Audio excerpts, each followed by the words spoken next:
vedare tinokuchingamidzai zvekare kune chimwe chirongwa pano paZim, Facebook Secrets and Confessions.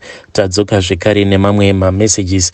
Rekedzai tibva tapinda mumamessages edu atadzoka takakubatirai. Message edu yekutanga yakamira sekudai so: hanzi makadii zvenyu mukomanashi, ndinokumbirawo kuti munge muchindiposterawo nyaya yangu makavikawo chitupa changu.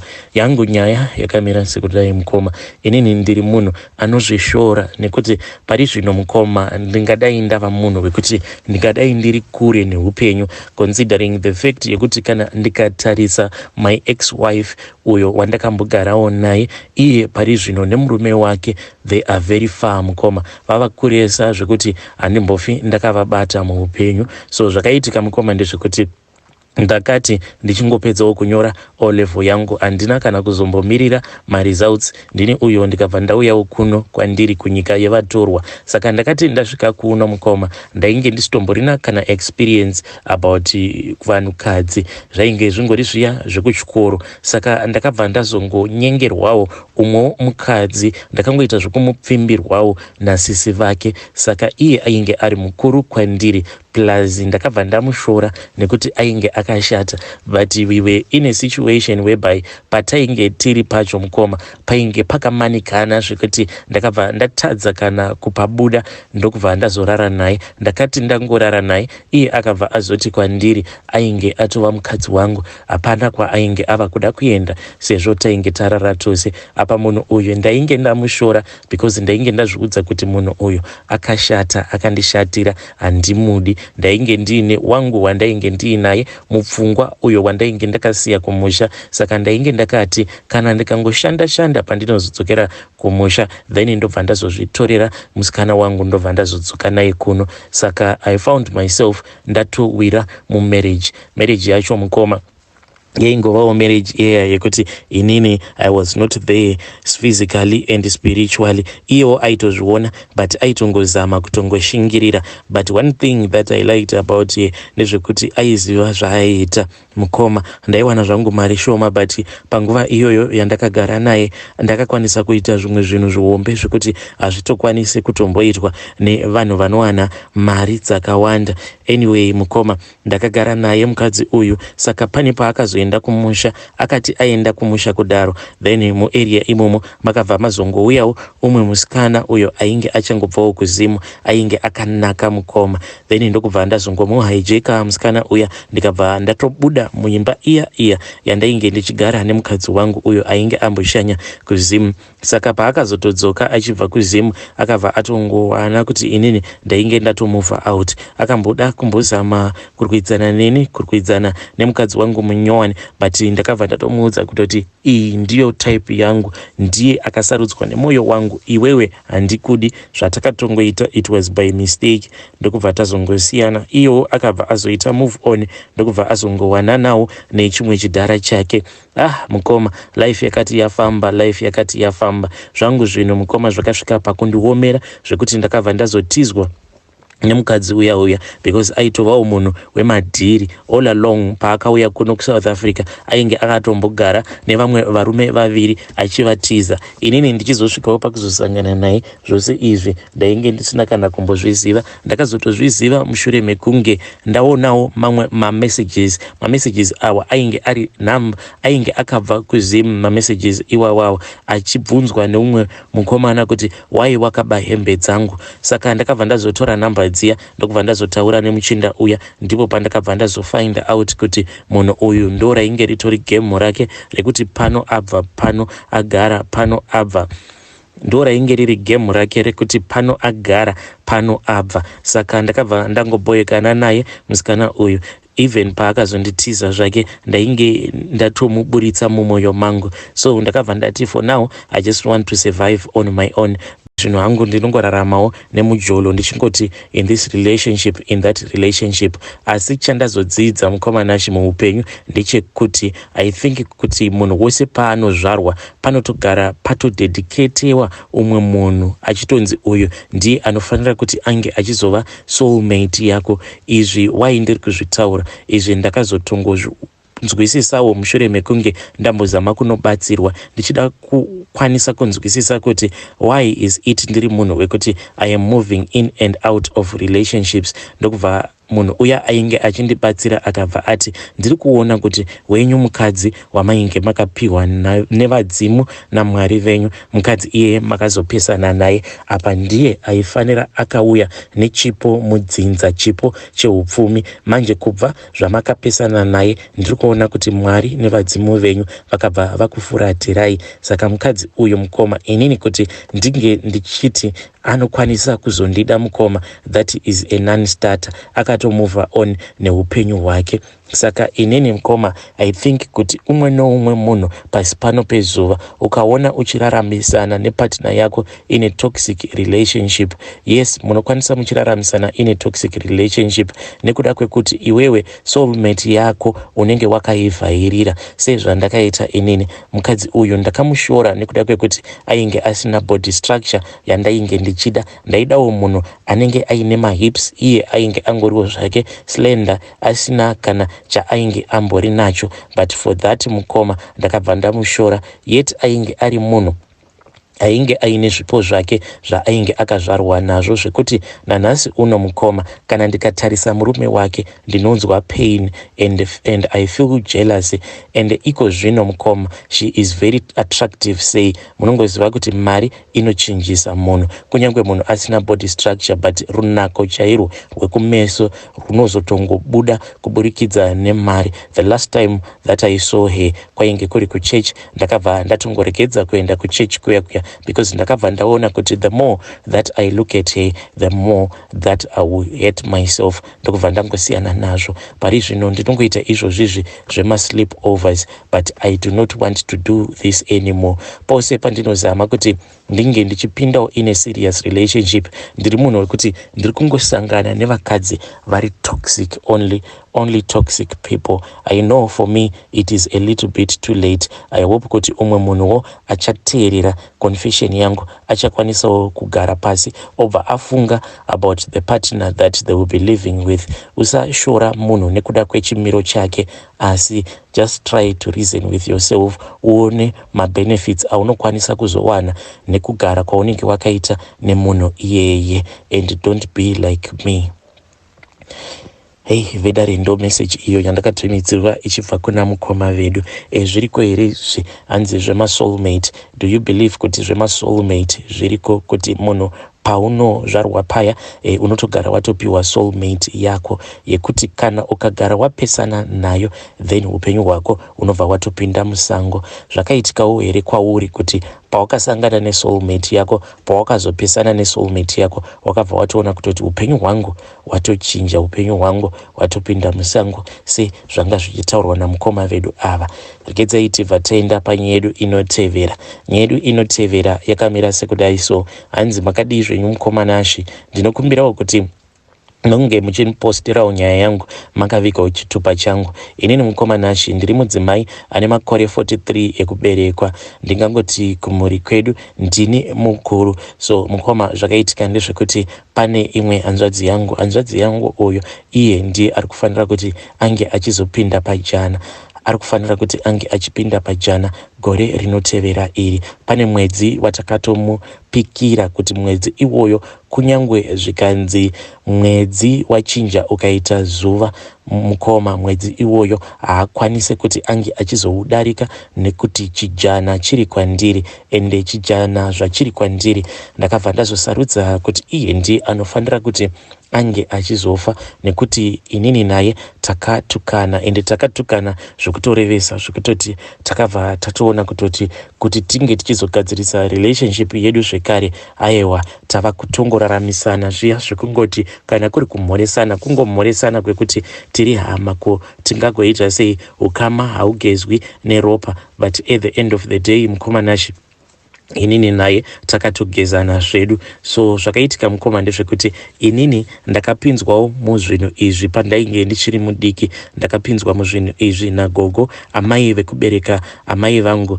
Inini pandainge ndichiri kuchikoro ndingati ndainge ndiri dofu, hapana kana chandaiona, ndaingoona chiutsi. Saka ndakabva ndazotanga kubhuliwa, ndaibhuliwa nematicha, ende maticha vaindirova, vainge vasingakwanisi kunzwisisa kuti ndozvandiri izvi. Ndainge ndisingatogoni, like kana tikapiwa example yatinenge tapiwa, within a few minutes ndinenge ndatokanganwa zvinhu zviya zvandinenge ndapiwa as an example.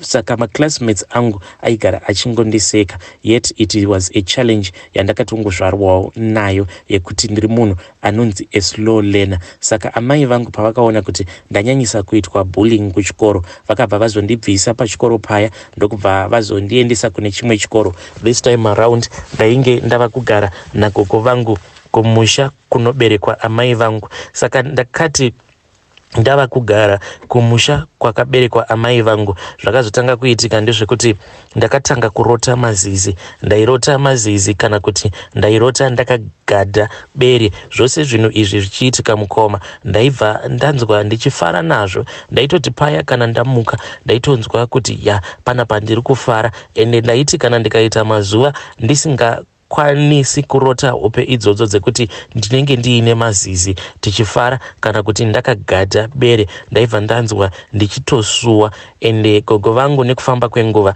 ndakabva ndazotanga kuvarota gogo vangu ava. Ndaivarota vachindidzidzisa kuti ndinodana sei nyoka yavo. Iyo nyoka yavo yainge ichigara mugomo, nanhasi uno nyoka yavo iyi ichirimo inogara mugomo, but nyoka iyi vakabva vazoitengesera umwewo murume uyo wavakatengesera nyoka iyi vasati vashayika. Asi nyoka iyi nanhasi inini ndinoziva mudanirwo wayo wainoitwa. Nyoka iyi ichizosvika pakugadzirwa, ivo gogo vangu vainge vakaurayisa amai vavo ndokubva vazotora mweya wavo vakabva vazogadzira nyoka iyoyo. Saka kuzosvika ndichizoziva kuti inini ndiri patraining yekuti ndinge ndichizoita muroyi rimwe ramazuva, gogo vakandidana vakabva vati muzukuru wangu uya pano. Saka ndakabva ndabuda mumba ndokubva ndazoenda paya painge pakagara gogo. Gogo mukunotaura neni vakabva vangondibudira pachena kuti ivo vainge vari muroyi. Zuva rakacheka nyika mukoma. Gogo vangu vakandiudza kuti nguva yavo yekuti vange vachizotorwa naMwari yainge yaswedera. Saka vainge vachida kuti ivo vange vachizosiya zvinhu zvavo mumaoko angu, but not zvose, because zvimwe zvacho vakati sezvo vainge vakabatsirwa kuzvigadzira vainge vasingakwanisi kuzvisiya mumaoko angu nekuti zvaikwanisa kuzonditambudza. Saka ndokusaka vakazotengesa nyoka iya nezvimwewo zvishiri zvavo izvo zvavaiti ndo zvavainge vachishandisa kurovesa nazvo vanhu, but ivo gogo vakabva vazongondisiyira bere, vakandisiyira bere nezizi. Saka gogo vakabva vazoti tora nzungu iyi udye. Saka ndisati ndadya mukoma ndakabva ndazoona kuti mwana wayo ainge ari green. Saka ndikabva ndazotora ndokubva ndazokanda mumukanwa. Ndakabva ndanzwa kuti nzungu iyi yainge ichivava. Pandakada kunoisvipa gogo vakabva vandivhara mumuromo mangu vakabva vati usasvipa, but medza yainge ichivava mukoma zvekuti ndakatomboita almost 2 minutes ndichinzwa mumatumbu mangu umo muchiita sekunge mainge muchipisa muchirwadza zvisingaiti, zvekare nekuvava. Ndakatonzwa taste yekuvava mumatumbu mangu umo. Gogo vakabva vati nzungu iyi the reason as to why ichivava inhau yekuti ndiyo ichange ichizondibatsira mukunogaya nyama iyo yandinenge ndichidya kweupenyu hwangu hwose. Hanzi nzungu iyi yavainge vandipa. Saka vakabva vati nzungu iyo yavainge vandipa basa rayo ndiroro rekuti inenge ichindibatsira kugaya chikafu chandinenge ndichidya muuroyi hwangu, especially nyama yevanhu avo vatinenge tauraya pamajana edu. Go vakabva vazonditora ndokubva vazofamba neni mushamwari dzavo dzakasiyana siyana. Pamusha woga woga taiti kana tasvika inini ndaibva ndazopiwa chimukuyu. Gogo vaibva vazoti kwandiri usaramba chimukuyu, chigamuchire. Ndobva ndazogamuchira chimukuyu chiya mukoma Nashi ndobva ndadya. Ndakadya zvimukuyu kusvika ndega ndanzwa kuti ndainge ndazvimbirwa. Usiku hwacho ihwohwo ndipo pandakabva ndazopepuka. Ndakapepuka ndokubva ndaona kuti tainge tiri ko kumakuva kwainge kuine vanhu vakawanda. Paiva neumwe mutumbi weumwewo ainge abva mukuvigwa mune imwe village, saka vainge vachibatsirana kuti vange vachiburitsa mutumbi iwoyo. Asi mutumbi uyu wakazoti waburiswa, hama dzemufi dzainge dzakamugadzira vakabva vati ainge asingakwanisi kudyika. Vakabva vazoti zvinhu izvo zvainge zvaitwa nehama dzacho chainge chiri chivi chakashatisisa, saka vakabva vazomutsa mweya wemufi iyeye. Mweya wemufi wakabva wazoparadza dzinza mukoma, nekuti vakamumutsa vakamuita sekunge chidhoma, so but chainge chiri chidhoma chetemporary chavainge vachingoda kuti chinge chichingoparadza hama, nekuti vana gogo vainge vakaboekana kuti apa vainge vachiti vainge vagara kwenguva yakareba vasina kufidha zvishiri zvavo, nyoka dzavo, mapere. Saka uyu mufi paakazofa vakabva vazoti vainge vachifungidzira kuti vainge vawanawo nyama yekuti vange vachifidha zvinhu zvavo, ndokubva vazowana kuti mutumbi wemufi wainge watoshata, wainge wava kutoora. Saka vakabva vati idzo hama dzemufi dzainge dzakagadzira mufi kuti asazodyiwa, kuti asazokwanisa kudyiwa nevaroyi. Saka vakabva vada kupanisha hama dzacho. Saka ndo zvakaitika izvozvo kusvika ndichizojoiniswa uroyi. Now when it comes to my brother, zvakaitika pane hanzvadzi yangu, inini naye takatukana tiri pamariro avatete. Saka iye akabva azozviita sekunge ainge akangwara. Inini pane zvandainge ndichida kuti zvinge zvichiitwa like the program, saka takabva tazotanga mukunetsana.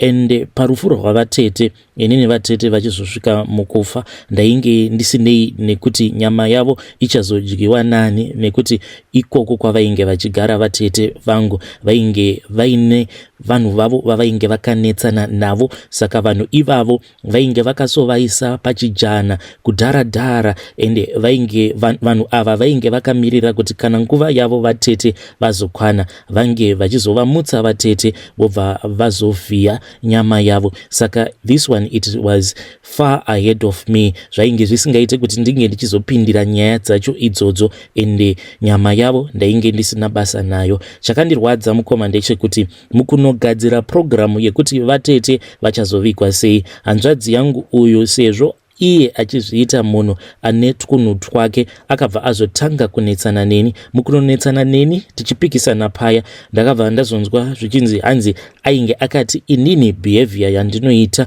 ndinoita sekunge ndiri muroyi.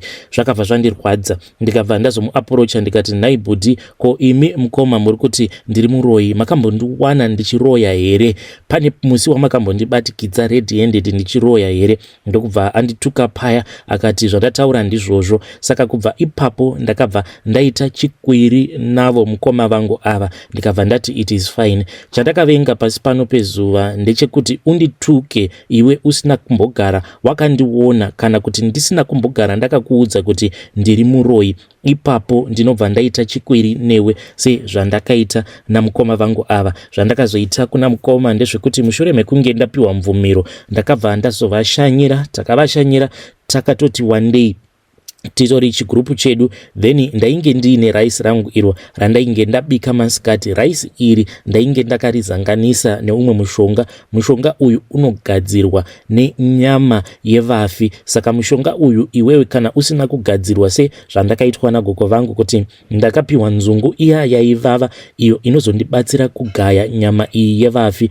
nyama yemufi, kana kuti mushonga gadzirwa nenyama yemufi unototi unge uchikuvadza anyone ari normal. Saka takazoti taenda paya ndokubva ndazomutsa bhuti vangu. Saka pane pamwe papoint so pekuti unenge uri in between physical and spiritual world, zvekuti unotomutswa wobva watogara wobva watotanga kutokurukura nyaya nemunhu, but iwewe unenge usingakwanisi kunzwisisa kuti ndo zviri kuitika kwauri because unenge wakahengewa pakati pespirit nephysical world. Saka ndakabva ndamutsa ivo mukoma vangu ava ndikabva ndati bhudhi mukai ndakuvigirai chikafu, ndokubva vatanga kudya raisi riya, vakabva vanwa zvinwiwa zvatainge tavavigira, zvekuti nyama iyo yatainge taisa muraisi muya, nyama yemufi, inge ichizovakuvadza. Ndokubva tati chidzokerai zvenyu munorara. Mukoma ndokubva vapinda zvekare mumachira vakabva varara. Saka sezvo chijana chiri kwandiri gore rinouya iro,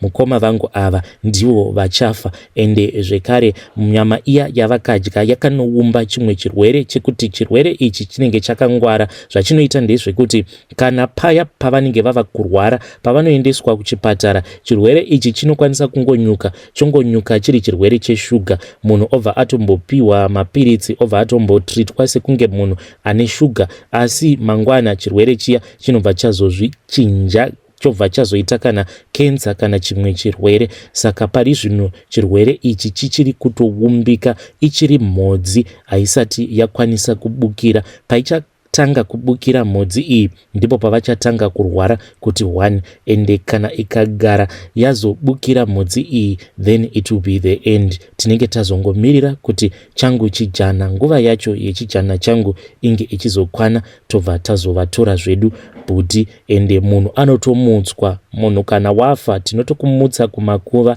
then tobva tazotora nyama yako. Tinotozviita zvinhu izvi uri mupenyu patinenge tichitora nyama yako, nekuti unofanira kuti unge uchizofa zvekare.